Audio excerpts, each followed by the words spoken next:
राधा स्वामी दयाल की दया, राधा स्वामी सहाय, राधा स्वामी।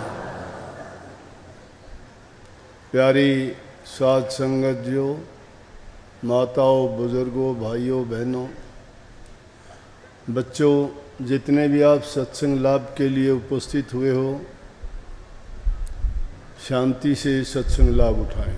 सत्संग की लालसा विरह जितना ज़्यादा होगा वो उस जीव के हित में है, उसके कल्याण के लिए है।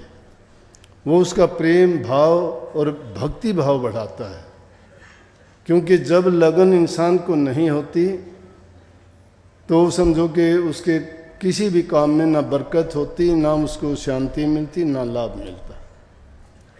पहली चीज़ लगन होनी चाहिए, शौर्य होना चाहिए, उसके लिए समय भी होना चाहिए। उपयुक्त समय के बिना अगर कोई काम करता है उसमें नुकसान उठाना पड़ता है। लगन जब तक पक्की नहीं होगी तब तक समय की बर्बादी है और आदमी कुछ उससे हासिल भी नहीं कर पाता। सत्संगियों के दिल में लगन होनी चाहिए। लगन जिसकी होगी वो भटकता नहीं है। कितने और दूसरे साधन बहुत से हैं। महापुरुषों ने फरमाया कि आग लगी आकाश में, झड़ पड़े अंगार, संत न होते जगत में तो जड़ मरता संसार। कहने सुनने के लिए बहुत सुनी जाती है, बहुत कही जाती है, गाने वाले बहुत गाते हैं। रेलों में सफ़र करते हुए ऐसे आदमी मांगते तो भीख हैं बेचारे, वो भी दो चार दो याद करके, दो चार शब्द याद करके सुना देंगे आपको। आपके घरों में भी गरीब लोग झोंपड़ी बंद जो गा बजा के या कुछ ऐसे ही मांग के अपना गुजारा करते हैं, तो उनके पास और कोई साधन नहीं होता तो वो क्या करते हैं कि गांव-गांव में जाके, घर में जाके एक आध भजन याद कर लेते हैं। उनसे पूछोगे ना तो उनको दो चार तो याद ही होते हैं। जब देखते हैं कि यहाँ जो है भक्ति भाव के भजन गाने हैं तो उन्हीं को याद है। राम के, कृष्ण के कहते हैं, मुझे तो ये याद आते हैं। राजस्थान के होंगे तो उसके या तो बालाजी के और या मेहंदीपुर वाले के दो चार ज़रूर सुना देंगे आपको। लेकिन काम बेचारों का क्या है, गुजारा करना है, मांगना है।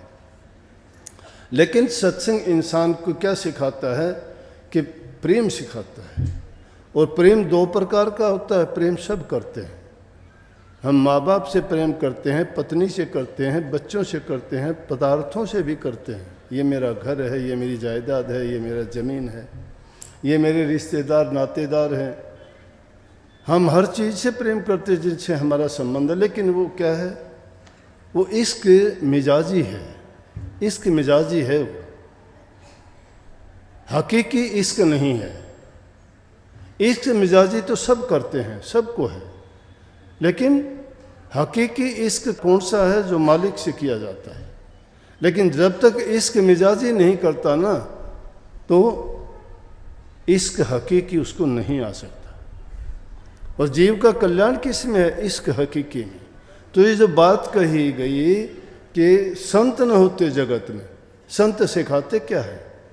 संत इंसान के व्यक्तिगत जीवन से लेके, उसके व्यक्तिगत पारिवारिक सामाजिक जीवन से लेके फिर आध्यात्मिक जो जीवन है उसके अंदर लेके जाते हैं।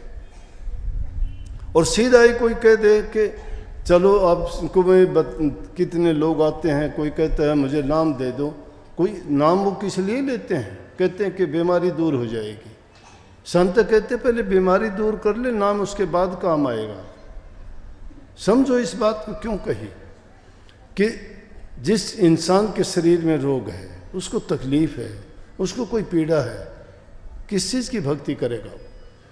उसको हमेशा तकलीफ़ दर्द की याद रहेगी।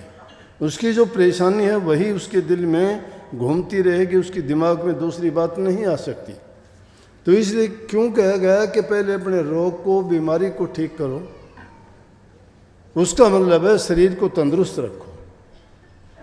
अपने शरीर को जो तंदुरुस्त रखता है और शरीर की जो चिंता करता है वो हर प्रकार से उसकी रखवाली करता है।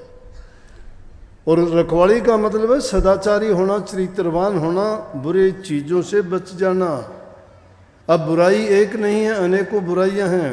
कलयुग का जो टाइम है ये संतों का समय है। संतों ने क्यों कही? संत गृहस्थ में रह के, गृहस्थियों के अंदर बैठ के और उनके जीवन सुधार को पहले लेते हैं।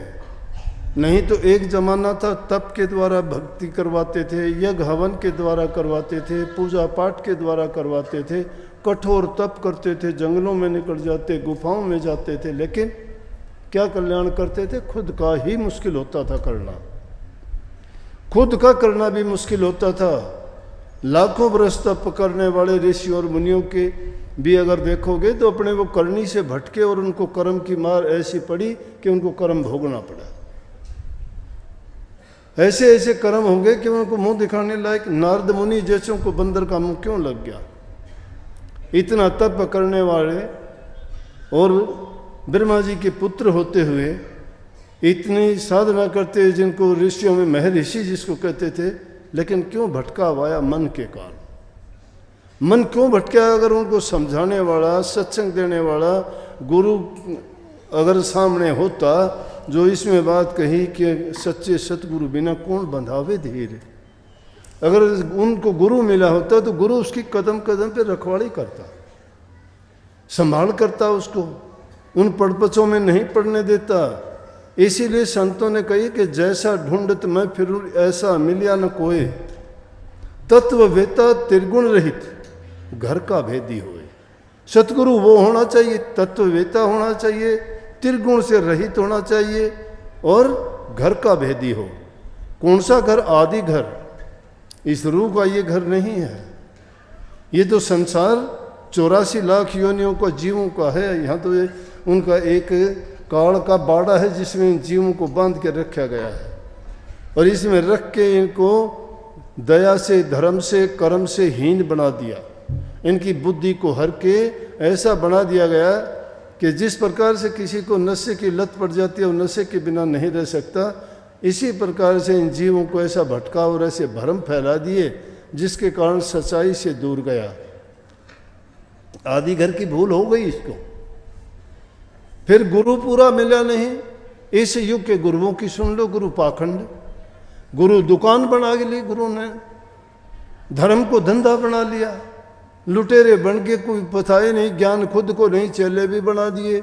वो भी सत्संग देने लगे कि मेरे बाद ये चेला होगा, ये गुरु होगा, ये गुरु। अरे गुरु तो तू भी नहीं बना, तू किसको गुरु बना देगा?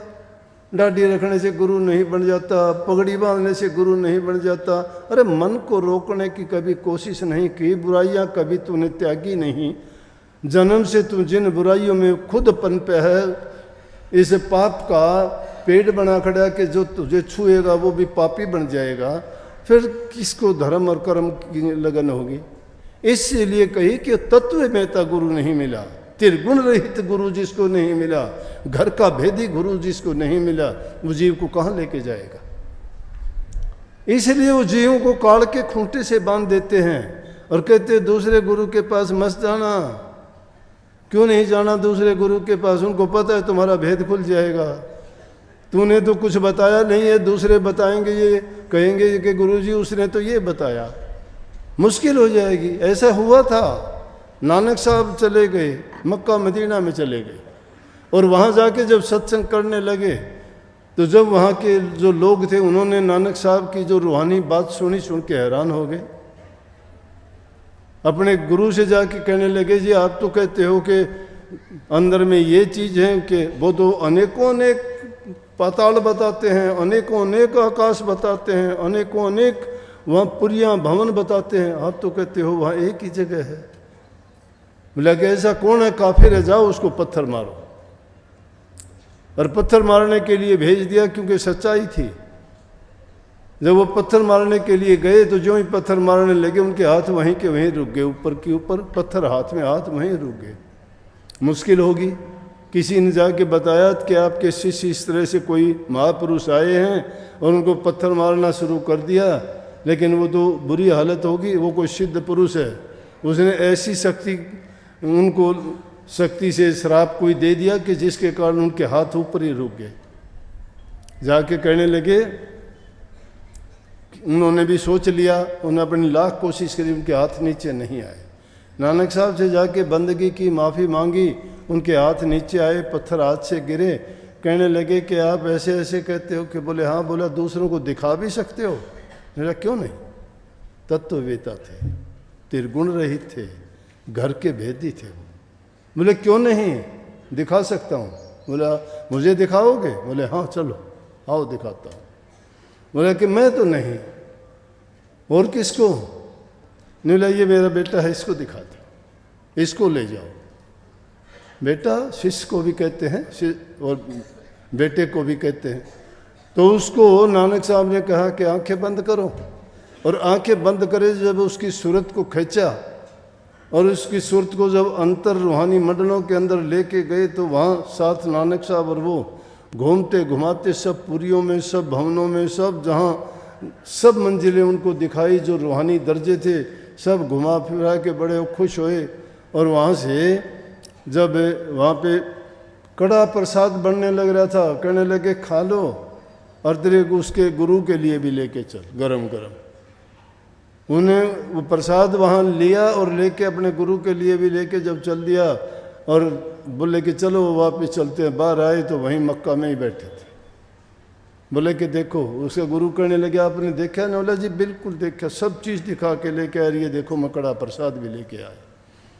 कहने का मतलब ये है कि ऐसे गुरु जो तत्ववेता हैं, जिन्होंने घर के भेदी हैं, घर तक पहुँचे हुए हैं, वो आपको भी पहुँचा देंगे।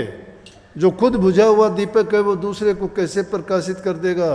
इस युग में संतों का आया तो ये था कि समय संतों का ये है, संतों ने ही वो जागृति लेके आए। स्वामी दयानंद जैसे समाज सुधारक आए, जो भ्रमों में पड़े ऐसे लोग थे कि सब तरह से पाखंड में फंसे हुए थे, आडंबरों में फंसे हुए थे, उन कुरीतियों में फंसे हुए थे। अब बात कही जाए, अपने गुरु का वचन उन्होंने ऐसा निभाया कि अपना पूरा जीवन ही दान कर दिया। उन्होंने अपने बारे में कभी सोचा ही नहीं, समाज के लिए उन्होंने अपना जीवन पूरा लगाया। जितनी कुरीतियाँ उस समय में फैली हुई थी, सब कुरीतियों को, पाखंडों को, आडंबरों को दूर किया। गौशालाओं का गौशालाएँ खोलने का सबसे पहला यहाँ रेवाड़ी में ही पहली गौशाला बनी थी, वो स्वामी दयानंद जी ने बनाई थी। उससे पहले गौशालाओं के बारे में कोई जानता तक नहीं था। धर्म परिवर्तन हो रहा था, अपने सनातन धर्म को कोई जानता ही नहीं था, भूलते जा रहे थे लोग, दूसरे धर्मों में लोग जा रहे थे, विधवा विवाह नहीं होते थे, बड़े अधर्म पाप कर्म होते थे। तो सब के सब वो समाज को सुधारा उन्होंने। जब तक सुधारवादी इंसान नहीं होगा, उदारवादी जब तक नहीं होगा, प्रेमवादी कैसे होगा? जब प्रेम दिल में नहीं है तो भक्ति भी नहीं कर सकता। भक्ति पे रास्ते इसलिए मैंने कहा कि इश्क मिजाजी होगा पहले आदमी, जिसके दिल में प्यार नहीं है। तुम अपने माँ बाप से प्यार नहीं करते, भाई बहन से प्यार नहीं करते, परिवार के लोगों से नहीं करते, गुरु से तुम्हारा प्यार नहीं है, परमात्मा से प्यार तुम कैसे कर लोगे? नहीं हो सकता। लेकिन जब ये इश्क मिजाजी होगा तो वो इश्क हकीकी होगा, वो हक है उसमें, वो आदि पुरुष जो है उससे तभी आपका प्यार, तभी उसके दर्शन पा सकोगे, तभी उसका दीदार कर सकोगे। इसलिए संतों ने कहा कि पहले दया का, प्रेम का और धर्म का पालन करना सीखो। धर्म किसी नाम का नाम ले दिया, ये राधा स्वामी है, ये बुद्ध धर्म है, ये जैन धर्म है, ये सिख धर्म है, अरे ईसाई धर्म है, ये मुसलमान, ये धर्म नहीं है, ये तो फिरके बने हुए हैं। धर्म तो एक ही है, मानव धर्म। और उस धर्म को जो इंसान समझ जाता है उसके अंदर सारी खूबियाँ आ जाती हैं। सब धर्मों ने एक ही प्रचार किया है कि किसी की बुराई ना करो, पाप कर्म ना करो, किसी का दिल ना दुखाओ, किसी की चीज़ों को तुम चोरी से, छीना झपटी से, हेरा फेरी से ना अपनाओ, अपने हक हलाल की कमाई करके खाओ, तुम्हारा हृदय मन शुद्ध होगा, तुम्हारा जीवन पवित्र होगा। दूसरे को जबान से दो, न तन से दो, न मन से दो। तीनों प्रकार से हमारे शास्त्रों का लेख है, मनसा वाचा कर्मना, दुख काहू मत दे, ऐती रहनी जो रहे सोई शब्द रस ले। उस शब्द का रस अगर लेना चाहते हो तो मन से, वचन से और कर्म से, हर प्रकार से आप पवित्र बनो। पवित्र कैसे बनोगे? पवित्र काम करोगे तब बनोगे। घर में रहते हुए माँ बाप की सेवा करो, ज़रूरत के समय उनको जो ज़रूरत होती है वो ज़रूरतें पूरी करो। जब उनकी सहायता करते हो, मदद करते हो, प्यार से उनसे बात करते हो, उनका दुख दर्द तकलीफ और पीड़ा को पूछते हो, तो वो कितने खुश होते हैं। अभी मैं बैठा हुआ था, एक बेचारी माई परेशान, वो बहुत शुगर से। अब वो लड़कियां उसको कहने लगी जल्दी चल जल्दी चल। बोली भाई धक्के ना दो, मेरे से चला नहीं जाता, मैं शुगर की मारी पड़ी हूँ। अब उसकी पीड़ा तो वो समझती थी ना, उसमें बेचारी में चलने की हिम्मत नहीं। ये कहते हैं तू दौड़, वो कैसे दौड़ेगी। मैंने उसको देखा, पास बुलाया, बोला कि धक्के मारते मैं धक्के नहीं मारते, आपके दिल में पीड़ा है, दर्द है, इसलिए आप हाथ लगाना भी बर्दाश्त नहीं कर सकते, आपको धक्का लगता है। अगर आप खुश होते ना दिल से और आपको कोई हाथ लगाता तो मुड़ के आप उसको हंस के जवाब देती। तो इंसान के खुद के दिल में जब पीड़ा और दर्द होता है ना, वो दूसरे को सुख नहीं पहुंचा सकता।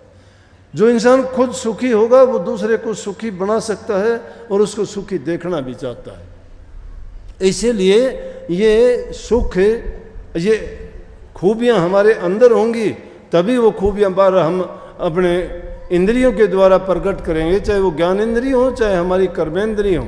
वो शरीर के द्वारा किसी को सुख देते हो चाहे मन के द्वारा हो, किसी के बारे में अच्छा सोचना, अच्छे ख्याल विचार रखना, या जबान के द्वारा अगर किसी से बात करते हैं तो उनसे अच्छा बोलना, अच्छा मीठा बर्ताव करना, ये इंसानी धर्म है, ये धर्म है। जो ये माँ बाप का कहना नहीं मानते हो, बच्चों को पैदा करते हैं, पढ़ाते हैं, लिखाते हैं, अच्छा खिलाते पिलाते हैं, उसकी हर सुख सुविधा देते हैं, और वही बच्चा जवान होने पर माँ बाप की बात को मानता नहीं है और गलत रास्ते पे चलना शुरू कर देता है। आज जवान बच्चे कोई नशा करता है, कोई छीना झपटी लड़ाई झगड़ों में फंस जाता है, कोई और उल्टे सीधे, कोई काफ़ी ऐसे लड़के आते हैं, पता नहीं मुझे क्या क्या कहने लगे जी, फौज में नौकरी करता था, अपनी तनख्वाह भी और सरकार के पैसों से भी पता नहीं इसने तो क्या खेल दिया फ़ोन पे कि बहुत ज़्यादा कर्जदार हो गया, अब ज़मीन बेचने से भी पैसे नहीं उतरेंगे। क्या चाहते हो आप, क्या करोगे। इन तरीकों पर, इन रास्तों पे चल के इंसान क्या, मैं तो कहता हूँ परेशानियाँ ही खरीदते हो, खुशी नहीं है, उन चीज़ों में शांति नहीं है। अगर इन चीज़ों में शांति होती तो सत्संगों में संत जन क्यों कहते कि इस माया से बचो, इन लालच से बचो, इन चीज़ों का संग्रह करने से बचो, शांति और संतोष से गुजारा करो। अपना मेहनत करते हो, उसमें जो तुम्हें मिलता है, तुम्हें पहनने के लिए कपड़ा चाहिए, पेट भरने के लिए रोटी चाहिए और सिर ढकने के लिए छत चाहिए। इससे ज़्यादा अगर संग्रह कर भी लोगे तो क्या तुम छोड़ के ही जाओगे, साथ कोई नहीं लेके जाता। तुम छोड़ के नहीं जाओगे, तुम्हारे से छीन लिया जाएगा, बच जाएगा तो भी तुम्हारा कुछ लेना देना नहीं, पता ही नहीं लगेगा, छोड़ के ही जाओगे। किस लिए ऐसे पाप कमाते हो फिर। इसलिए ऐसे दुष्कर्मों से, पाप कर्मों से अगर इंसान बचता है, उसके दिल में शांति आती है, उसकी रूह पर कोई पाप का वजन नहीं होता, यही वो मुक्त हो जाता है। एक दिन पूछने लगा एक सत्संगी मेरे से, बोला जी मुक्त होना क्या है, मुक्त कैसे हो सकते हैं, मुक्त है क्या। दर्शन करने से मुक्ति मिल जाती है। मुक्त होना होता है किसी चीज़ को छोड़ देना, उससे बच जाना। शराब भी है, शराब छोड़ दे, उससे मुक्ति मिल गई। कोई और बुरा काम करता है, वो काम बुरा काम करना छोड़ दे, उससे मुक्ति मिल गई। अब जन्म मरण के जो हम ये भरते हैं अपने कर्म का कर्ज, अगर हम अपने वो कर्म अच्छे कर लें और खोटे मंदे कर्म ना करके किसी की कर्जदार नहीं बने तो संसार के लोगों से भी मुक्त हो जाएंगे। अगर इनसे मुक्त नहीं होते हैं तो कर्म जो करते हैं, कर्म जो बना लेते हैं, उसका कर्म फल बनता है, और वो कर्म फल जो बनता है उस कर्म को चुकाने के लिए उस कर्ज को चुकाना पड़ता है, तो बार बार हमें आना भी पड़ेगा। ये ज़रूरी नहीं कि इंसान बन के आए, किसी भी रूप में आ सकते हैं। अजात शत्रु बिंबिसार का पुत्र था, अजात शत्रु, ऐतिहासिक बात है, अपने पिता को मार के गद्दी पे बैठा, बादशाह बना, और क्या करता था, यज्ञ हवन करता, पूजा पाठ करता, बलि चढ़ाता था। तो एक बार एक गडरिया भेड़ों और बकरियों को लेके जा रहा, उनमें एक बकरा बेचारा लंगड़ा था, एक टांग से उससे चला नहीं जा रहा था। रास्ते में महात्मा मिल गया एक, उसने उसको देखा कि वो बेचारा चल नहीं रहा, वो उसको जल्दी जल्दी लेके जाना चाहता था, तो उनको पीछे से वो छड़ी भी मारता था, उनको जबान से भी कुछ कुछ कहता था कि जल्दी चलें, लेकिन वो टांग जिसकी टूटी हुई थी वो कैसे चले। वो महात्मा को दया आई, वो बेचारा बहुत परेशान, उसको देख के उसने उसको गोदी उठा लिया। वो महात्मा से कहने लगा गडरिया कि इसको क्यों उठा लिया आपने गोदी में? बोला इससे बेचारे से चला नहीं जाता, आप जहाँ लेके जा रहे हो मैं इसको वहाँ तक मैं छोड़ दूंगा। बोलेगा आपके छोड़ने से क्या फ़ायदा होगा, थोड़ी सी टाइम ही इसको तो मर जाना है, क्यों परेशान होते हो? अब तो टांग टांग में दुख है, कि थोड़े टाइम के बाद में तो मर जाएगा, बलि चढ़ेगा, ये कहाँ चढ़ेगा। बोला कि इस तरह से राजा ने इनको बलि के लिए बुलाया है और उसका समय निश्चित है, इसीलिए मैं जल्दी जल्दी इनको ले जा रहा हूँ। बोला कोई बात नहीं, मैं वहाँ तक ले चलता हूँ। महात्मा ने उसको उठा लिया और चलता रहा साथ। जहाँ उनकी बलि चढ़ानी थी वहाँ पर उनको जाके इकट्ठा कर दिया गया। राजा आया अजातशत्रु, और उनको बुला लिया, जो रस्म पूरी करनी थी उसके लिए तैयारियां सब होगी। तो अजातशत्रु से महात्मा कहने लगा कि आप इनको बेचारों को क्यों मारते हो, निहत्थे हैं, ये जबान से कुछ कह नहीं पाते, क्या कसूर किया इन्होंने? बोला कि धार्मिक काम हैं ये मेरे, ये धार्मिक अनुष्ठान हैं, ये यज्ञ करना, ये भेंट चढ़ाना, ये प्रजा की भलाई के लिए मैं भेंट चढ़ाऊँगा, उससे मुझे जो आशीर्वाद मिलेगी, प्रजा सुखी रहेगी और हर प्रकार की धन दौलत प्राप्त होगी और प्रजा में खुशी और शांति रहेगी। बोला कि किसी को पीड़ा दे के तुम किसकी शांति और किसकी सुख दोगे, जब इतने जीवों की हत्या कर रहे हो? बोले कि आप अपने काम से काम करो, क्यों खाम हाँ बेकार अपना भी टाइम बर्बाद करते हो, और मेरे शुभ कार्य में क्यों आप रोड़ा बन के खड़े हुए हो? आपका कोई मतलब नहीं, आप अपना रास्ता नापो, मेरा काम मुझे करने दो। बोले अब महात्मा किसी से डरते थोड़े हैं, जो मौत से नहीं डरता उसका कौन क्या कर लेगा। कहीं बादशाह होगा तो तेरे घर में होगा, लेकिन मैं कहे बिना नहीं रहता, मेरी बात सुन। बोले कि क्या बात सुने तेरी? बोल दिया चल। बोला ज़्यादा अभिमान और घमंड में ना हो राजा, घमंड किसी का नहीं रहा, बड़े बड़े तेरे से पहले और भी राजा बहुत आए हैं। उसने देखा भाई इतनी निर्भीकता से बात करता है, सच्चाई के सामने झूठ और पाप ठहरता नहीं है, समय आता है उनको घबराना पड़ता है, नज़र छिपानी पड़ती है उनको, बेशर्मी करके कोई भी कुछ भी कर ले, लेकिन जब ऐसा कोई कर देता है तो नज़र झुक जाती है, उसका मन उसको घृणा से भर जाता है, उसको धिक्कारता है। पाप छिपाने से छिपता नहीं है, लाख कोशिश करो। वो डरपोक होता है, निडर आदमी जिसके कोई पाप नहीं, निडर रहेगा वो।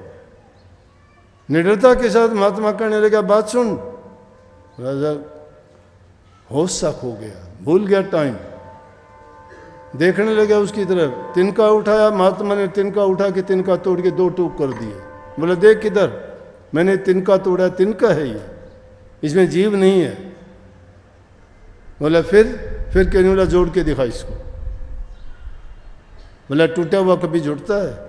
बोला तू इसको मार देगा, इनको जिंदा कर सकता है? जिसको तू मार के जिंदा नहीं कर सकता, क्यों अकारण तू इसे पाप में डूबता है, क्यों करता है? बोला कि आपको नहीं पता, ये बहुत ज़रूरी है मेरे यज्ञ के लिए। बोला यज्ञ के लिए तुझे क्या मिले, क्या प्रसिद्धि मिलेगी? सिर्फ पाप के सिवाय कुछ नहीं, तुझे पाप भोगना पड़ेगा। इस बात से सोच तू कि तेरा कर्म तुझे किस प्रकार से आगे जाके, तू इसकी जगह अगर बकरा होगा, तेरी गर्दन पर अगर छुरी रखी जाएगी, तेरे साथ क्या घटित होगा?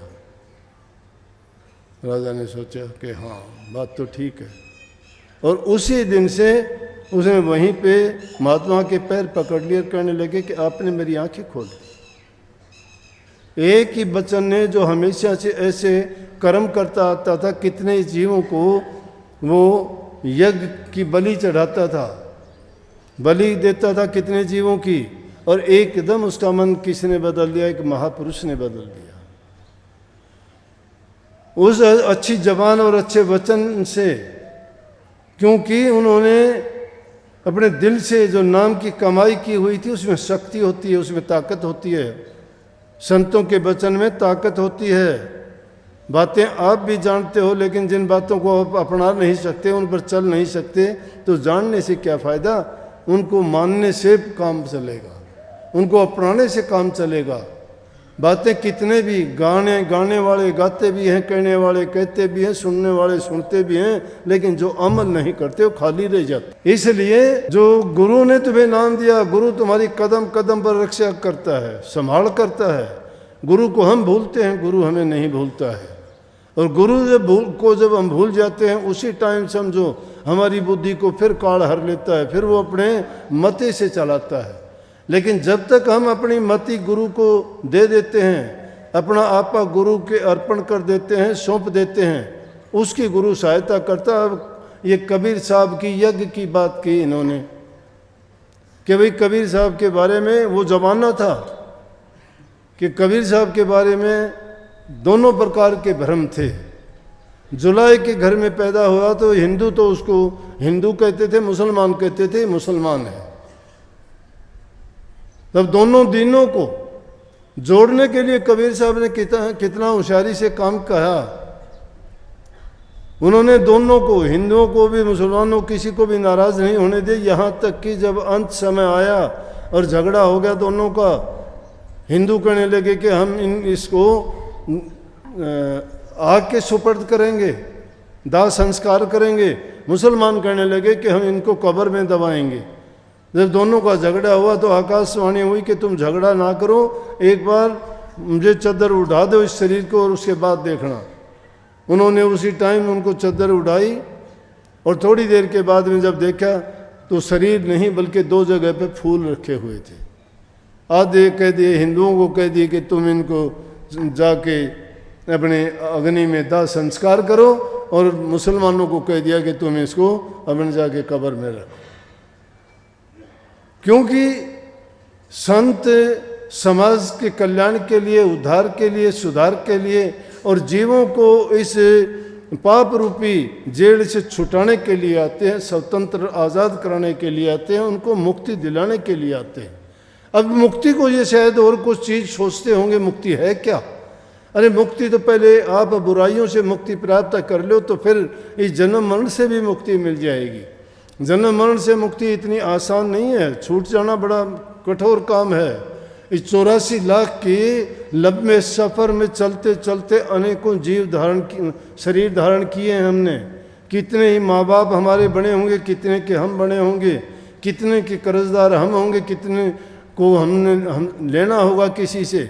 लेकिन जब ये बात सुनते और कहते हैं तो अचरजी सी लगती है। लेकिन संत जो त्रिकालदर्शी होते हैं, जिन्होंने इस सब चीज़ों के बारे में जाना है, समझा है, खोज की है, तभी ये सत्संग के माध्यम से जीवों को समझाते हैं कि अरे भाई, जो इंसान जैसा कर्म करता है वैसा फल पाता है, इसलिए अपना कर्म सुधारो।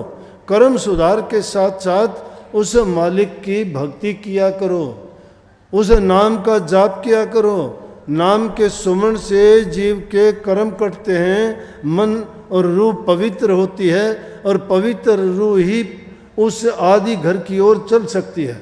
जब तक हमारे मन के अंदर ये मैल छिपे हुए हैं, और वो मन के मैल किससे? नाम रूपी साबुन से ही धोए जा सकते हैं। जब तक नाम रूपी साबुन का सुमन नहीं किया जाता, मन रूपी दर्पण कभी साफ नहीं होगा। जब तक दर्पण मन का साफ नहीं होता, दीदार नहीं होगा। अगर तुम दीदार करना चाहते हो, उस मालिक को खोजना देखना चाहते हो, उनका दर्शन पाना चाहते हो और उनसे आशीर्वाद प्राप्त करना चाहते हो, तो गुरु के बताए मार्ग पर चलो। इसलिए गुरु की महिमा गाई। तो कबीर साहब के टाइम में उनके विरोधी ब्राह्मण बनियां भी थे और उधर मुसलमान भी थे, क्योंकि वो तो आडंबर और पाखंड का खंडन करते थे। खंडन में दोनों आ जाते थे, दोनों को वो बात बुरी लगती थी, तो किसी के भी नहीं रहे, दोनों तरफ से वो चाहते थे। तो किसी ने कह दिया कि ये बहुत सिद्ध महात्मा बना फिरता है, और यज्ञ का नाम ले दिया, भाई कबीर साहब ने यज्ञ रची है और उस दिन फलाने दिन आ जाना, बहुत दक्षिणा भी देंगे और बहुत बड़ा सत्संग होगा, बड़ा उत्सव होगा, बड़े दूर दूर से महात्मा लोग, भक्त लोग पधारेंगे। और यज्ञ की रचना ऐसी रची कि सबके यह मिथ्या बात फैला दी गई। कबीर साहब को पता ही नहीं है। लेकिन जा को राखे साइयाँ मार सके ना कोई, बाल न बांका कर सकर जो जुग बैरी होए। जिसका साईं रखवाड़ा हो, और ये तुच्छ बुद्धि वाला इंसान उसको बुरा करना चाहता हो तो मूर्खता की बात है, वो उसका क्या बिगाड़ सकता है। जब वो लाखों बुद्धि वाला, पूरी सृष्टि की जानने वाला, हर जीव को देखते हुए इस तमाशे की रचना करने वाला, वो जिसका सहाय हो जाता है, उसका दूसरा कोई क्या बिगाड़ सकता है? कुछ नहीं कर सकता। लेकिन हम में कमी है कि हम उसके हो ही नहीं पाते, हम तो अपने बनते हैं। अपने क्यों बनते हैं कि अपने भी बनावटी बनते हैं, दिखावटी बनते हैं, मन नहीं सजाते, शरीर को सजाते हैं, झूठ कपट की बातों से अपना दिखावा करते हैं। अंदर की मन की शुद्धता और पवित्रता हम में आती नहीं है। जब तक मन पवित्र नहीं है तो बाहर हम अच्छे कैसे बन सकते हैं? रुई में लपेटी हुई आग कभी छिपी नहीं रह सकती है। जब वो रुई जलेगी, धुआं निकलेगा, जला के अंदर से खोखला होके एक दिन निकल आएगी बाहर। इसलिए सच्चे मन से जब मालिक की भक्ति करते हो तो तुम्हारे हर चीज़ पवित्र हो जाएगी। किसी को दिखाने की चीज़ नहीं, बताने की चीज़ नहीं, पूछने की भी क्या चीज़ है? क्या पूछोगे क्या? पूछोगे तो वो तो बात जो बताने वाली, कहने वाली, सुनने वाली बातें हैं, वो तो ये सतूल चीज़ है। सतूल चीज़ की बनावट भी है, पहचान भी है, रूप भी है। जिसका रूप है उसका नाम होगा, और जिसका रूप नहीं उसका नाम भी नहीं होगा। तो जिसका रूप है वो तो चीज़ कैसी हुई? जो कहने सुनने में आती है, बोलने में आती है, लिखने पढ़ने में आती है, तो वर्णनात्मक है, वर्णन करने वाली बात है, उसको वर्णन कर सकते हैं। लेकिन वो चीज़ वर्णनात्मक नहीं है, वो धुनात्मक है। धुनात्मक वो है, ना वो हाथों से पकड़ी जाती है, ना कलम से लिखी जाती है, ना उसका रंग है, ना रूप है। एक किसी प्रकार से भी उसका वर्णन करना जब कठिन है तो कैसे मान जाओगे उसको? उसका तो अनुभव करना है। और अनुभव कौन कर सकता है? अनुभव वो करोगे, वो बहुत सूक्ष्म चीज़ है। जब उस सूक्ष्मता में आप प्रवेश कर जाओगे। अब मिट्टी में अगर खांड मिला दी जाए तो क्या हाथी उसको ढूंढ सकता है क्या? या इंसान भी उसको खोज सकता है क्या? बुद्धि से मान लिया वो कुछ ना कुछ तरीके लगा लेगा। लेकिन अगर छोटा बन के, कीड़ी अगर छोटी बन के ढूंढ लेगी तो वो मिट्टी को छोड़ देगी और खांड को सारी को पहचान के निकाल देगी। इसी प्रकार से हमें भी उतना ही महीन और उतना ही सूक्ष्म बनना पड़ेगा जितना कि वो दर्जे सूक्ष्म है। और सूक्ष्मता की ओर जब जाएंगे, जब इस स्थूल दुनिया से पीछा छूटेगा। और स्थूल दुनिया से पीछा छूटने का रास्ता कौन है? वो सतगुरु बताएंगे। सतगुरु से तो मेल नहीं, सतगुरु से कर मेल गवारा, क्या पूछत बारंबारा। जब दर्शन देखा चाहिए तो दर्पण मांझत रहिए, जब दर्पण लागी काई तो दरस कहाँ से पाई। दर्शन करना अगर चाहते हो तो उस दर्पण को मांझते रहिए, मांझते रहना, लगातार सत्संग करना, दीदार करना, नाम का सुमन करना, ध्यान करना, अभ्यास करना। जिस चीज़ का भी अभ्यास करते हो उसी चीज़ में बाहर तुम देखो, कोई काम करना चाहता है, पढ़ने वाला डिग्री प्राप्त कर लेता है, किसानी करने वाला अच्छा किसान, हर जोतने वाला बन जाता है, मशीन चलाने वाला अच्छा मिस्त्री बन जाता है। तुम कढ़ाई सिलाई करने वाली, मैंने देखा कि स्वेटर बनती हो तो बनती रहती हो, देखती किधर हो। जब ऐसे ऐसे काम करने वाले तुम अभ्यास के द्वारा बन जाते हो तो नाम का अभ्यास करते हुए कहाँ चले जाते हो आप लोग? उस नाम का भी तो अभ्यास कभी सुमन अंतर में करके देखा करो। जब उस नाम में तुम सुमन करके उतरना सीख जाओगे, बुद्ध से बुद्धिमान तभी बनोगे। बुद्ध भी बुद्धिमान कब बना था? जब उसने अभ्यास किया, जब उसने खोज की, जब उसने शौर्य लगाया, सूरवीरता दिखाई। सूरवीरता दिखाने का मतलब तप करना पड़ता है, त्याग करना पड़ता है, साधना करनी पड़ती है और उसके लिए समय देना पड़ता है। ये थोड़ा है कि भागते फिरते हो, आज यहाँ कल वहाँ, आज यहाँ कल वहाँ, क्या पाओगे? कहाँ मिलेगा? दौड़ते दौड़ते दौड़िया जब लग मन की दौड़, दौड़ थकी मन थिर हुआ तो वस्तु ठोड़ की ठोड़। कहीं जाने की जरूरत नहीं है। जिसको तुम ढूंढते हो तुम्हारे अंदर में ही बैठा हुआ है। कहने को दूसरों को समझाते हो, सुनने को सुन भी लेते हो कि कण कण में मौजूद है। कौन से कण में मौजूद है बताइए? वो किससे, कौन से कण को मानते हो? किस कण में मौजूद है? वो कण तुम्हारे पास है, यहाँ है, वहाँ है, कहीं 150 कोस पे है कण। वो कण कण में मौजूद है, तो इसमें भी है, वो इसमें भी है, वो मुझ में भी है, वो तुम में भी है। जो हर चीज में मौजूद है तो उसको कहाँ ढूंढोगे? और जब वो जानते ही ये बात हो कि कण कण में है, तो क्यों फिर वो उल्टे सीधे काम करते हो? फिर वो तुम्हारे देखता भी है, कर्मों को लिखता भी है, वो जानता भी है, हिसाब भी रखता है। जब वो सब कुछ उसके पास है, बिना कलम के लिखता है, बिना कागज के हिसाब रखता है। लेकिन हम सोचते हैं हम बुद्धिमान हैं। बुद्धिमान नहीं, बुद्धू हैं, चतुर नहीं हैं। ये चतुराई नहीं है। चतुर इंसान वो है जो अपने कर्म को बनाता है, कर्म को सुधारता है, और उसकी बुनियाद घर से मिला करती है। जिस इंसान को संस्कार अच्छे नहीं मिले घरों से,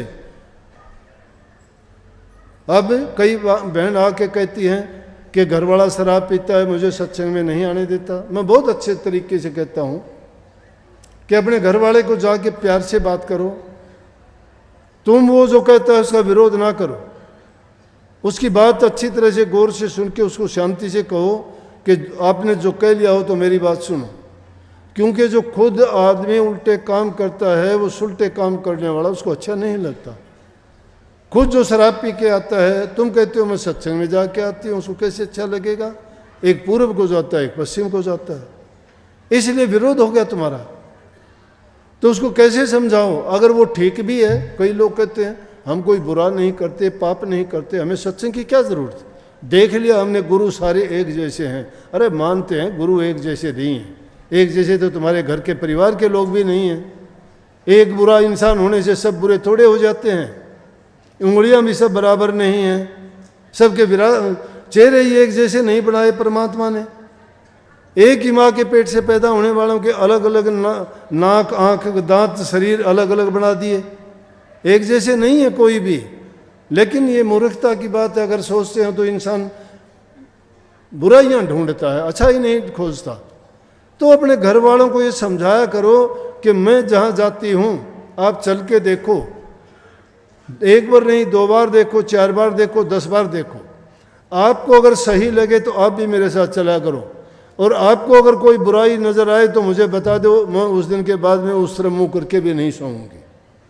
लेकिन ये बात आपके और मेरे बीच में रहे, और सत्य के अपने पूरे सच्चाई के साथ इस चीज़ को, ये नहीं कि कुछ देखने के बाद भी जो आंख बंद करके आदमी बुराई में लग जाए। नहीं, स्पष्ट और सीधी बात कहनी चाहिए, सच्चाई की बात बोलनी चाहिए। मैं कहता हूँ मान जाएगा। कुछ आके कहते हैं कि जी फोटो फेंक दिए, पाट दिए, रोने लगती हैं। उनका प्रेम होता है, ठीक बात है, उनका ठीक बात है। वो बात मैं पहले वाली वही बताना चाहता हूँ। ये इश्क मिजाजी है, दुनियादारी का प्यार है। ये फोटो रखना हमारा उनका इष्ट है, वो प्यार करती हैं, उनको देखना चाहते हैं। चेला हो चाहे चेली हो, सभी चाहते हैं। प्यार है ये, जिसका प्यार है वो उसको रखना चाहता है, हृदय में रखना चाहता है। तो मैं उनको सीधी बात कहता हूँ, देखो फोटो रखना बहुत ज़रूरी है, जिसका प्यार होगा रखेगा। सत्संगियों की असल पहचान मैं बताता हूँ, मैं घर जाते ही देख लेता हूँ। जिनके घरों में एक अपने काफ़ी ऐसे प्रेमी हैं, आप देखोगे हैरान रह जाओगे कि उनके घरों में जाके देखोगे कि फोटोओं से घर यूं भरा हुआ है, दूसरा किसी का फोटो नहीं, अपने घर वालों के भी नहीं उनके, लेकिन गुरुओं के, महात्माओं के फोटो, औरों के नहीं, हमारे ही हैं। और कई दोस्तों का जाके देखो, उनका तो कोरी दीवार पड़ी है, देखने भी काम कोई। भाई क्या के सत्संगी है, कड़े इश्क मिजाजी होया उनका, तो इश्क हकीकी कहाँ से हो जाएगा उनके पास? तो मैं उनको ये कहा करता हूँ, काफ़ी लड़की ऐसी, भाई कोई दुष्ट आदमी होगा और ऐसी बात हो भी जाती है तो आप एक काम किया करो कि देखो बाहर का कागज़ है वो नहीं फेंकेगा तो कल न गलिया बचा तो खुद भी फेंकेगी उस कागज़ ने, बरसात में भीज जाएगा, ख़राब हो जाएगा, फेंकोगे ना, करना ही पड़ेगा कुछ ना कुछ। तो यहाँ नहीं तो कितने गंगा जमुना में फेंकोगे। अरे वो फोटो तुम हृदय में क्यों नहीं रख लेते? ना कोई उसको फेंक सकता, ना जला सकता, ना तोड़ सकता, ना तुमने कुछ भी। जब झांके, जब दर्शन कर लिए अंदर में, यही तो सच्ची भक्ति है। जिससे तुम्हारा इश्क है, प्रेम है, उसको अपने विचार में, अपने ख्याल में, अपने ध्यान में, अपने हृदय में, अपने मस्तिष्क में, अपने जीवन में ऐसा पक्का करके रखो जहां देखो वहां तू ही तू है। उसको देखना ही चाहते हो तो तुम्हारे वो तो विचारों में छप चुका है, तुम्हारे हृदय की पुस्तक में हर पन्ने पे लिखा हुआ है। वो कौन मिटा देगा उसको? उसको नहीं मिटा सकता कोई भी, ना तुम्हारे से छीन सकता है, ना आलोचना कर सकता उसकी। कर लेने क्या करोगे? पुराने जमाने की बात थी, नया नया राधा स्वामी नाम प्रचलित किया था महाराजियों ने। एक बूढ़ी और थी, वो सत्संग में आती थी, तो गांव के ऐसे ही लोग होते हैं, कहने लगे दादी तू भी न्यूलाइव जान लगी कि उसके राधा स्वामी अलग है। न्यूला के क्यों? वो भी पक्की थी। बोले क्यों, तेरा के भी रड़ दिया? न्यूला के ले है तो फिर के मिल गया बूढ़े। न्यूला मानांगे तेरा के ठेका है? और उन्होंने हाथ पर लिखवा रहा, न्यूला यो लिखवा रखा तेरा खसम मिट देने के करेगा। कहने का मतलब जो आदमी अपने हृदय में अंकित कर लेगा उसको कौन मिट देगा भाई? बात बड़ी सादी है। अरे तुम हृदय में ही तो नहीं रखते किसी चीज को। जब हृदय में रख लोगे तो किसी को दिखाने की, बताने की जरूरत नहीं है। यही सच्ची भक्ति है। बुराई किसी की करो ना, तुम्हारी करता है करने दीजिए। थोड़े टाइम के बाद देखोगे ना वो उसी के पास लौट के चली जाएगी, उसी का नाश करेगी वो। लेकिन तुम सच्चे होने चाहिए। किसी को हक नहीं है, खोटा मंदा कोई करता है वो खुद भरेगा। आप उस खोटा मंदा करने से बच जाइए, बल्कि उनकी तरफ दृष्टि भी ना करिए। दृष्टि क्यों ना करिए? जिस चीज़ पे दृष्टि डालोगे, जैसी चीज़ तुम देखना शुरू कर दोगे वैसी आदत बन जाएगी। बुराई देखने की आदत है तो बुराई देखने के लिए आंखें तुम्हारी ललायित रहेंगी हमेशा कि आज तो कुछ दिखाई नहीं दिया। अगर चुगली सुनने की, निंदा सुनने की इन कानों को जरूरत पड़ेगी तो पड़ोसनों के रोज द्वार खटखटाओगे, आज तो आई कौन नहीं, मैं देखती रही, आज तो के बात के बन काम हो गया था, मैं काम चली गई, आजा बैठांगे थोड़ी देर। वो थोड़ी देर बैठना, कान में इसी दवाई डाल के जाकर वो शांति से पानी नहीं पीने दे। इसलिए उन चीज़ों की तरफ कभी ध्यान ना दो, बुराई की तरफ ध्यान ना दो। अपनी ज्ञान इंद्रियों और कर्मेंद्रियों को शुभ कर्मों की ओर लगाओ, नेक कामों की सोचो। अपनी बुद्धि में बुरी चीज़ों का प्रवेश अगर करने दोगे तो वही ऐसी फसल बन के तैयार होगी जो तुम्हें बर्बाद कर देगी। मन के हृदय में प्रभु नाम के भक्ति के बीज बोइए, जिससे शांति प्रेम पैदा होगा, कलह और कलेश का विनाश होगा, संतोष और धीरज आएगा, धर्म और धैर्य आएगा, जिसके कारण तुम भी सुखी और तुम जिसके साथ बर्ताव व्यवहार करोगे वो आदमी भी आपकी बातें सुन के, आपके व्यवहार से, आपके रहन सहन से वो भी शांति प्राप्त करेगा और कहेगा कि हाँ भाई वो हो, उस आदमी के पास बैठा बड़ा भगत आदमी है, उसकी बातों में बड़ा आनंद आता है, उसकी बातें सुन के बड़ी शांति मिलती है। क्यों मिलती है? कि उसकी जबान में मिठास होता है, उसके शब्द सच्चे होते हैं, और जो प्रभु भक्ति करने वाला होता है उसकी बातों में आनंद और रस ही नहीं, वो शक्ति से भी परिपूर्ण होते हैं। वो अगर सही सच्चे मन से कोई बात कही जाती है वो बात भी सत्य होती है। तो किसी घड़ी में किसी को अच्छी बुरी बोली जाती है तो वाक सिद्धि के कारण उसको वैसा काम भी करती है। इसलिए ऐसा करते वक्त तो कई बार ऐसी बातें होती हैं तो सोचना पड़ता है कि क्या कह दिया, क्या बोल दिया, ऐसा नहीं बोलना चाहिए था। क्यों? कुछ समय के बाद वो बात वैसी हो जाती है। परंतु किन के साथ होगी? अगर तुम अनसिद्धियों को ही बड़ा मानते हो तो मैं तुम्हें तरीका बता देता हूँ, कर लो। तुम डरते फिरते हो तांत्रिकों से कि पता नहीं तांत्रिक क्या कर दे। तांत्रिक क्या कर देगा? तांत्रिक तुम सारे बैठे हो, जिसके पास तन है वो तन की क्रिया कुछ भी कर ले, कुछ भी कर लो। शरीर में ताकत है तो कुछ भी कर सकते हो। जो तन के द्वारा क्रिया किए जाए वो तांत्रिक है, जो मंत्र के द्वारा किया जाए वो मंत्र उच्चारण की बात है। और संत मत की शिक्षा यह है मंत्र उच्चारण नहीं, इसमें सभी प्रकार की क्रियाएं, तांत्रिक भी, मानसिक भी, आत्मिक भी, तीनों प्रकार की क्रियाएं, तन की भी, मन की भी, रूह की भी, हर प्रकार से जो हर क्षेत्र में इंसान को उठा लेती है, पवित्र बना देती है। दुनियादारी के कामों से जो फंसे हुए बंधन हैं उनसे हमें निवृत्ति दिला के और उस मालिक की ओर ले जाती है। लेकिन कब ऐसा होगा? जब हमारे घरों में शांति होगी, हमारे मन में शांति होगी। हम जिसके घर में शांति नहीं है वो घर शमशान घाट के बराबर है। जिसके घर में शांति है, प्रेम है, वो घर समझो स्वर्ग के समान है, जहाँ बूढ़े बुजुर्ग की इज्जत कदर होती है, माँ बेटियों की इज्जत कदर की जाती है, किसी को दुख पीड़ा नहीं दिया जाता। लेकिन आज हालात हैं, जवान बच्चे नशे की लत में पड़ गए, बच्चे स्कूल कॉलेजेस में पढ़ते हैं, वो इन फ़ोनों के चक्कर में आके झूठी बातों में फंस जाते हैं। सांग सिनेमा में जो बात तुम्हें दिखाई जाती है, आज जो नंगा नाच हो रहा है, पसंद तो हमें नहीं है भाई, लेकिन क्या करें? अगर किसी को कहते हैं तो विरोध हो जाएगा हमारा ही, इसलिए बड़ा सोच समझ के बोलना पड़ता है।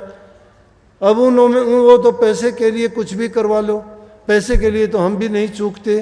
किसान लोगों ने जहर बोना शुरू कर दिया, सब्जी में जहर है, दूध में जहर है, अनाज में जहर है, मरो कोई भी मरो। खाने के लिए अलग गेहूँ बोते हो, बेचने वाले में 4-4, 5-5 कट्टे यूरिया के डालते हो। कोई तो इंसान खाएगा, उसको दुख तो देगा, जहर तो पैदा करेगा, बीमारी पैदा करेगा। जवान जवान मृत्यु हो जाती है, किसी को कैंसर होता है, किसी को हार्ट अटैक होता है, किसी को शुगर की बीमारी, किसी के शरीर में ऐसी ऐसी पीड़ा है, डॉक्टर इलाज खोजते रह जाते, इलाज ही नहीं है उनके पास। हमने किसके लिए? 4 पैसों के लिए ऐसा काम कर दिया। दवाई बेचने वाले दवाइयों का सही दवाई नहीं बनाते, हर चीज में सब में मिलावट हो गई। फिर कैसे हम ये सोच लें कि ये होगा? अब फिल्म बनाने वाले नहीं देखते कि बच्चों के दिमाग पर क्या असर होगा। उनमें 20-20, 25-25 बदमाश गुंडे किसी को लूटते, किसी को खसूटते, किसी का कत्ल करते, मारते, बैंक लूटते दिखाते हैं। बच्चे वही काम जो है अपने असली जीवन में करना शुरू कर देते हैं। ये कभी संभव है क्या? एक एक आदमी 15-15 को मार के और खुद फिर भी जिंदा रहता है। वो बात सिखा दी इन बच्चों को। शराब के नशे, अलग अलग नशे आ गए, कहाँ से? पाकिस्तान से आ गए, पंजाब से आ गए। कभी पंजाब को कहते थे उड़ता पंजाब, अब मुझे लगता है कि हरियाणा भी उड़ना शुरू हो गया। जवान जवान बच्चे इंजेक्शन लगाते हैं, क्या दवाई लगाते हैं पता ही नहीं, क्या क्या पीते हैं। मैं अभी पिछले दिनों दार्जिलिंग गया था, पेड़ियों पे एक लड़का बैठा है। मेरी आदत है मैं ऐसे ही चलते फिरते भी किसी से यूँ ही बोल लेता हूँ। वो पेड़ी पर बैठा बैठा एक वो पता नहीं कागज़ पाट के फिर उसको कागज़ को गोल करके उसमें डाल के वो कर रहा। मैं बोला क्या है? बोला गांजा। क्यों पी रखा उसने पहले ही? मेरे साथ ही 7-8 और। मैं बोला रोज़ाना पीता है? मैं अब बोला थोड़ी देर में पीऊँगा इसको। सरेआम इस प्रकार से नौजवान बच्चे उस लत में पड़ जाते हैं। उनके माँ बाप दुखी क्या इसलिए पैदा किए थे?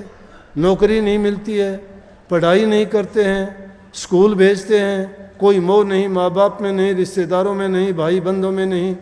1 मिनट में दूसरा कोई भी बहका देता है। लड़की घर छोड़ के चली जाती है, लड़का घर छोड़ के। मेरे पास 2-3 केस आते हैं, लड़का गया था आया नहीं जी, अकेला गया है, ना किसी के साथ गया है। लड़की की आती है, बताओ जी मेरी लड़की घर आ जाएगी। क्या हो गया ये? क्यों होता है ऐसा? संस्कारों की कमी। हम यहाँ बैठ के गर्दन हिलाते हैं, अपने बच्चों को नहीं संभालते। इतने लापरवाह हैं, उनको छोड़ के कहते हैं पता नहीं है क्या पढ़ेगा, क्या बनाएंगे इनको। तुम्हें वो जब काम करते हैं उनके विचार तुम देखते नहीं हो, कैसे वो सजते संवरते चलते फिरते घूमते हैं। माँ बाप को तो पता लग जाता है, माँ बाप तो सबसे बड़े उनके हर प्रकार के ज्ञाता है कि वो किस चाल में चल रहा है। फिर उनकी शिकायत क्या? लेकिन माँ बाप खुश हैं, करो कुछ भी करो, सभ्य बनाते हैं। अगर कोई कहते हैं तो कि कोई नहीं आजकल सभ्यता है, ऐसा ही चलता है। ठीक है सभ्यता है, ये कौन सी सभ्यता है? सभ्यता तो ये है माँ बाप की इज्जत कदर करना सीखो, अच्छे संस्कार सीखो, मेहनत करो, सच्चाई के रास्ते पे चलो, अच्छे गुणों को अपनाओ, झूठे गरीब की सहायता करो। ये धर्म था हमारा, ये संस्कृति थी। किसको सत्संग सुनाएंगे? कौन भक्ति करेगा? बताओ मेरे को, कौन करेगा उस नाम का सुमरण? चिंता तो लगी रहती है बच्चे की, बच्ची की, रोजगार की, पेट भरने की, लड़ाई झगड़ों से बचने की, कोर्ट कचहरियों के मुकदमों से नहीं निपट पाते हो। अरे समाज में शांति लेके आओ। वो शांति हमारे से शुरू होगी, एक आदमी से शुरू होगी। घरों में प्यार प्रेम रखोगे, बच्चों को अच्छी शिक्षा और अच्छे संस्कार दोगे, कुछ भी बच्चों को देने की जरूरत नहीं, धन ना दो, घर मकान ना दो, अच्छे संस्कार दे दो, सब कुछ अपने आप कर लेगा। अच्छे बच्चे भी हैं, ये नहीं है। अच्छे बच्चे अपने माँ बाप के आके शिकायत करते हैं कि मेरा पिता नशा करता है, मैं क्या करूं। जवान बच्चे हैरान होते हैं और खुशी भी होती है, और उस आदमी को बुला के कहते हैं कि लानत है तुझे, तेरा बच्चा तेरे बारे में ये कहता है, तू पिता है ये बेटा है। पिता तो बच्चे को सुधारे अच्छी बात है, लेकिन बच्चा पिता को सुधारता है, लेकिन उसमें भी बुराई नहीं है। शर्म आनी चाहिए हमें। जब आदमी शर्महीन हो जाता है, शर्म नहीं करता है, बेशर्मी का पर्दा कोई ओढ़ ले तो फिर कोई कुछ भी कह ले उसको कोई लगती नहीं है। इंसान बुरा करके भी सोचता है मैं बुरा नहीं हूं, फिर भी छिपाना चाहता है। जब तक दिल का पाप प्रकट करके कोई नहीं कहता है, वो पाप खाता रहेगा उसको, चाहे वो लाख छिपाने की कोशिश करो। जब तक ये तुम्हारे हृदय में शांति नहीं है, तुम अपने घर वालों के नहीं, रिश्तेदारों के नहीं, भाई बंधुओं के नहीं, तुम्हारा लड़ाई झगड़ा 2 इंच जमीन के लिए है, नाली छोड़ने के लिए है, घर के बीच का रास्ते के लिए है, दीवार के लिए है, बंटवारे के लिए है, खेती की जमीन, प्लाट की जमीन, मकान की जमीन, दीवार पर ईंट नहीं रखने देते। भाई भाई का कहाँ लेके जाओगे? यहाँ तो जितने आए थे सब चले गए, रावण जैसे गए, कुछ भी हाथ नहीं आया, छोड़ गया सब। सिकंदर चला गया, क्या हाथ आया? अशोका जैसे महान चले गए, रामकृष्ण अवतार चले गए यहाँ से। कितने कितने ताकतवर थे, किसी के हाथ पल्ले गया कुछ है? हमारे लिए कुछ नहीं छोड़ते हो, कुछ नहीं बचता। अगर ले जाते तो हम भी नहीं लेके जाएंगे, लेके जाएंगे अपना कर्म साथ। इसलिए कर्म बनाओ। कर्म जो अच्छा बना लेता है उसका जीवन सफल हो जाता है। जो अपना कर्म बिगाड़ लेता है उसका जन्म बिगड़ जाता है, और नहीं पता वो किस योनि में डाला जाएगा। ये चोला बड़ा मुश्किल से मिला था। ये तन तुमने दुर्लभ पाया, कोटि जन्म जब भटका खाया। या को अब वृथा मत खो, छिन छिन चेतो भक्ति कमाओ। भक्ति करो तो गुरु की करना, मार्ग शब्द गुरु से लेना। शब्द मार्गी गुरु ना हुए तो झूठा गुरु आई लेवे। शब्द मार्गी गुरु जब तक नहीं मिलता है, ये दुकानदार गुरु बने बैठे हैं, इनसे बचो। वो ठग हैं, लुटेरे हैं, उनके पल्ले कुछ नहीं है। कहते 2 शब्द सुन के नाड़ मारने लग जाओगे, ये तो गुरु बन गया। इसे गुरु तो थमे सो कह दिया करो, इसे गुरु तो हम भी सा भाई। तेरे 4 याद होंगे, हमारे 8 याद है। सच्चे गुरु कब बनोगे? गुरु नाम ज्ञान का है, गुरु नाम समझ का है, गुरु नाम विवेक का है। गुरु बनना चाहते हो तो गुरु अपनाओ। गुरु गुरु से ही मिलता है। जो गुरु से गुरु ले लिया, जो गुरु के बताए अनुसार काम करता है, उसी का जीवन सफल है।